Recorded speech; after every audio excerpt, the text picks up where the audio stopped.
Introduction. Can anybody tell me what happens when we keep a bowl full of petrol open in a room? The petrol will evaporate, teacher.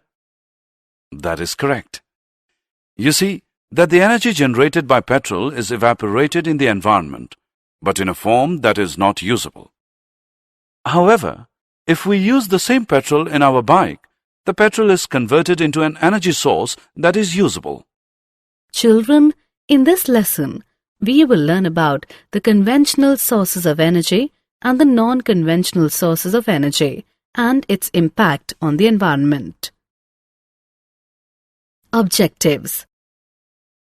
At the end of this lesson, you will be able to identify conventional sources of energy, identify the non-conventional sources of energy, describe the environmental consequences, explain the duration of the energy sources.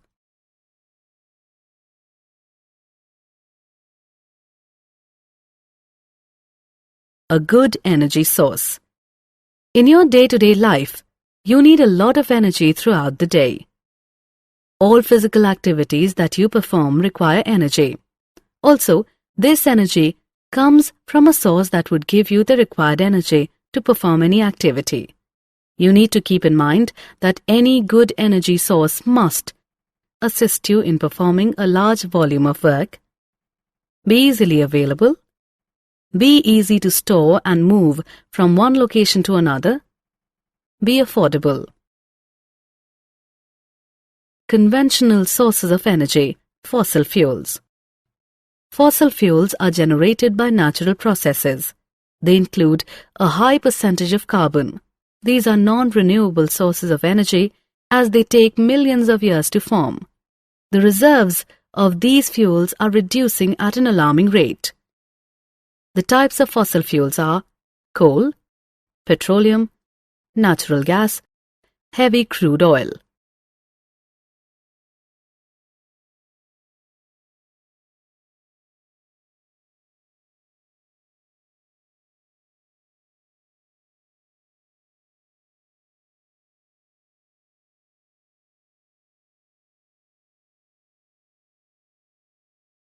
Conventional sources of energy, thermal power plants. A thermal power plant is an industry where energy is generated by steam. Here, water is heated and then it is turned into steam. This in turn spins a steam turbine, driving an electrical generator. After it passes through the turbine, the steam is condensed in a condenser and recycled to where it was heated.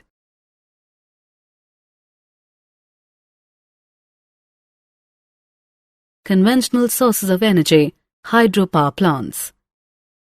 Hydropower plants generate electricity from the energy of falling water. Hydropower is a renewable source of energy. The advantages of hydroelectricity are: the cost of hydroelectricity is low. Hydroelectric power supply is more suitable for industrial applications. No carbon dioxide is produced as no fossil fuels are burnt.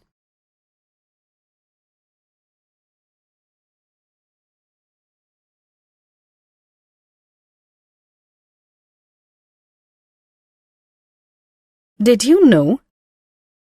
Burning fossil fuels generates around 21.3 billion tons, 21.3 gigatons of carbon dioxide, CO2, per year. Natural processes can only absorb about half of that amount. As you can see, there is a net increase of 10.65 billion tons of atmospheric carbon dioxide per year. Biomass. Biomass is a renewable energy source and is generated from biological material that is derived from living or recently living organisms. As an energy source, it is either used directly or converted into other energy products such as biofuel. For example, forest residues such as dead trees, branches and tree stumps, yard clippings, wood chips and even municipal solid waste. Biomass also includes plant or animal matter that can be converted into fibers or other industrial chemicals.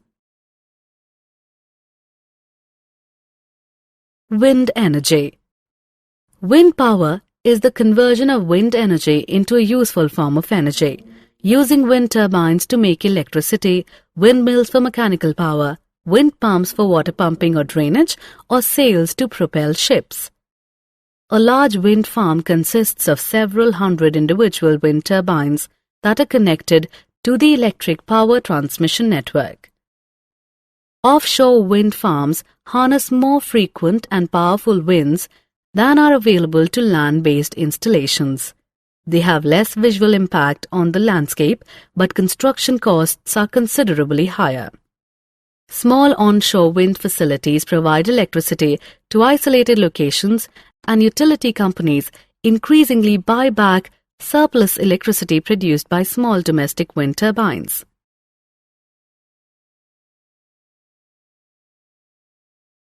Did you know? All large wind turbines have the same design, a horizontal axis wind turbine with an upwind rotor with 3 blades, attached to a nacelle on top of a tall tubular tower. In a wind farm, individual turbines are interconnected with a medium voltage power collection system and communications network. At a substation, this medium voltage electric current is increased in voltage with a transformer for connecting to the high voltage electric power transmission system.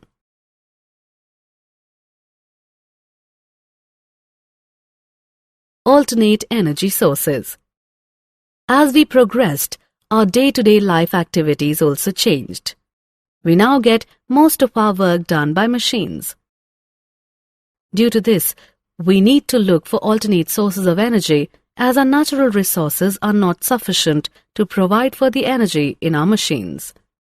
Examples include solar energy, energy from the sea, geothermal energy, nuclear energy.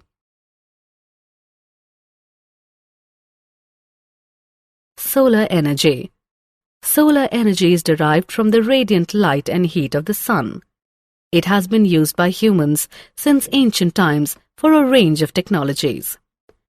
Solar energy is used for architecture and urban buildings.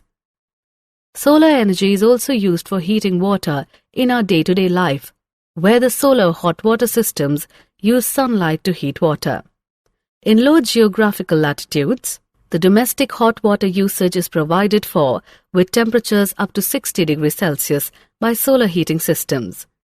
The most common types of solar water heaters are evacuated tube collectors and glazed flat plate collectors, generally used for domestic hot water, and unglazed plastic collectors used mainly to heat swimming pools.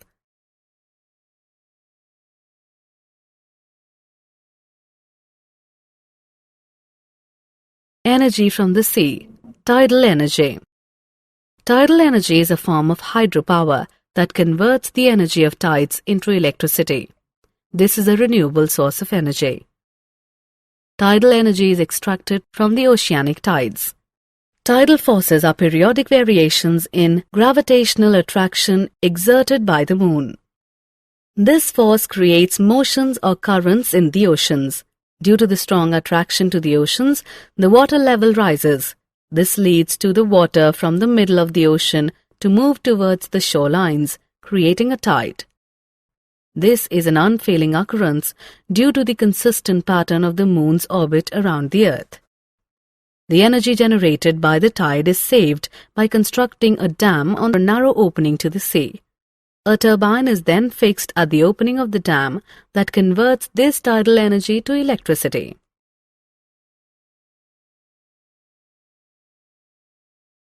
Energy from the sea. Wave energy. Wave energy is the generation of energy by oceanic waves. We can capture this energy to do useful work, for example, electricity generation, water desalination, or the pumping of water into reservoirs. Waves are generated by wind passing over the surface of the ocean. As long as the waves move slower than the wind speed above the waves, there is an energy transfer from the wind to the waves. Both air pressure differences between the upwind and the wave crest, as well as friction on the water surface by the wind, makes the water undergo shear stress that causes the growth of the waves and in turn helps in generating wave energy.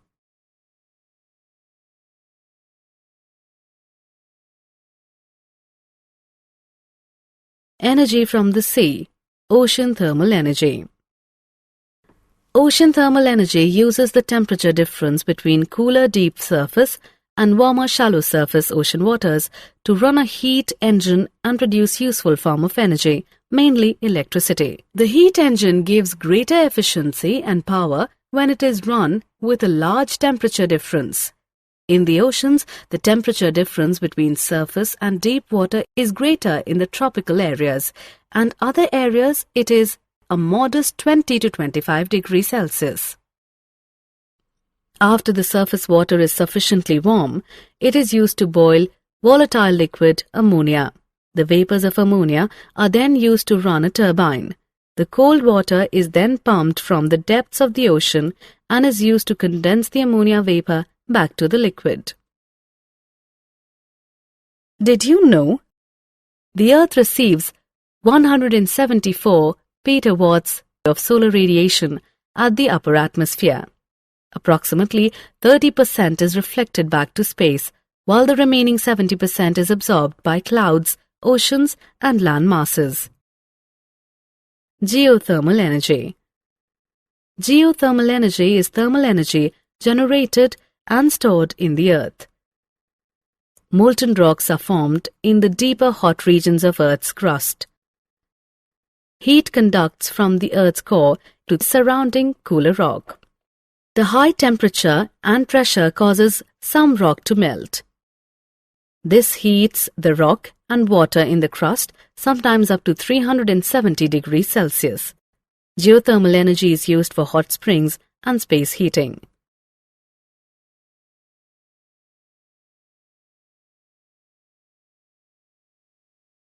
Nuclear energy.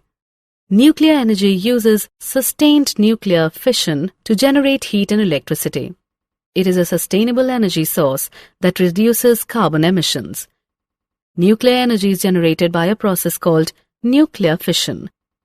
In this process, the nucleus of heavy uranium, plutonium, or thorium is bombarded with low-energy neutrons. This atom is then split into lighter nuclei. A tremendous amount of energy is released. For example, the fission of an atom of uranium produces 10 million times the energy produced by the combustion of an atom of carbon from coal. Environmental consequences.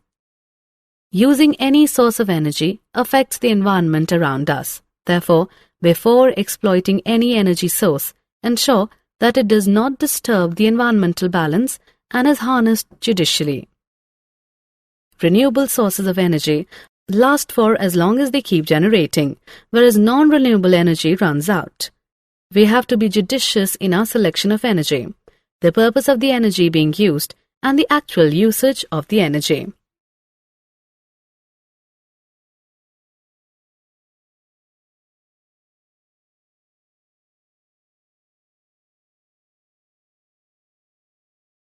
Summary. Let us summarize what we have learnt. Using a good source of energy is advantageous. Conventional sources of energy include fossil fuels, thermal power plants, and hydropower plants.